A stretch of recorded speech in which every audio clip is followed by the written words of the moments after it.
The E in HOPE stands for economic health. Economic health is essential in bringing hope to a community, a family, and even an individual. The absence of good financial wisdom and faith often leads to a greater despair rather than a greater hope, as good ideas from sincere people eventually make life worse rather than better. Economic health refers both to the work of hope and to each person's view of God's provision. Economic illness is defined by a mindset of scarcity. A person with a mindset of scarcity believes there is a limited supply, a small resource. There is no extra available. Since the supply is limited, great care must be taken to manage the little that exists. When you think there simply isn't enough, you make financial decisions out of a mindset of scarcity. You hold on tightly to your resources because you think giving anything away will cause you to run out. Society teaches that a mindset of scarcity is necessary to survive. Competition is part of the race to get ahead. Society teaches that life is a pie with a limited number of slices. Be very careful how you slice up your financial pie and distribute it. But God created life as a cup that is constantly overflowing. Economic health begins by seeing your life as an overflowing cup and not a pie with limited slices. The greatest tragedy of a mindset of scarcity is that we actually create a world where scarcity becomes a reality.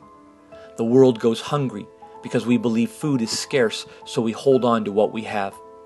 People don't receive love because we can only love those who will give love back, as it's in limited supply. We isolate ourselves from relationships because we don't think we have enough energy, patience, or grace for hurting people who won't respond, so we keep our distance. A mindset of scarcity can remove us from the very people God sends us to. Scarcity causes us to separate ourselves from others' problems and pains. It causes competition between our needs and theirs because we have a limited supply of resource. Everyone looks for hope on their own. We don't bring hope to a world because we simply don't believe we have the resource to do so. A mindset of scarcity causes us to focus on what we don't have. We become poor in our minds, then poor in our actions, and finally we create poverty in others because of our economic illness. Instead of economic illness, if we are to bring hope to a person, a family, and a community, we need economic health. Economic health needs to be in our actions, reflected in the work we do in helping others, and in our hearts, reflected in the faith and values that drive our own life decisions. Economic health means that the work we do in bringing hope will be sustainable, reproducible, and cultural.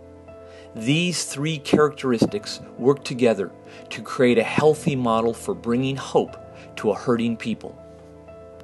Sustainable means the work will not end short of its goals.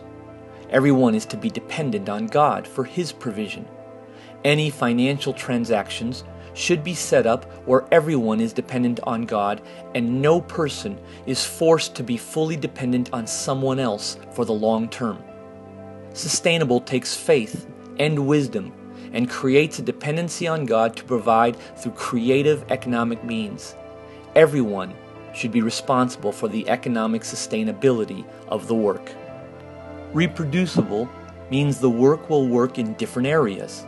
It can be multiplied and have a greater impact because it has been designed financially reproducible. It's a good way to assess if the action of hope you are bringing is economically healthy. To bring hope to the world, you need to always consider the idea of multiplying how God is using you so more can be reached in love.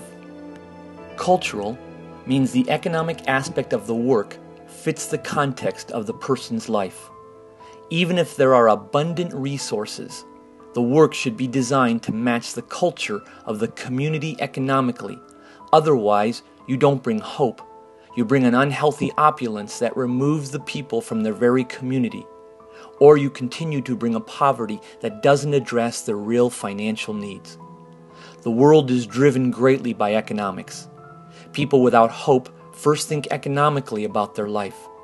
People giving hope measure how they do so first by the financial status of their life. True hope is rooted in a loving Heavenly Father who provides for His children. Like a good father, He provides in wisdom and care.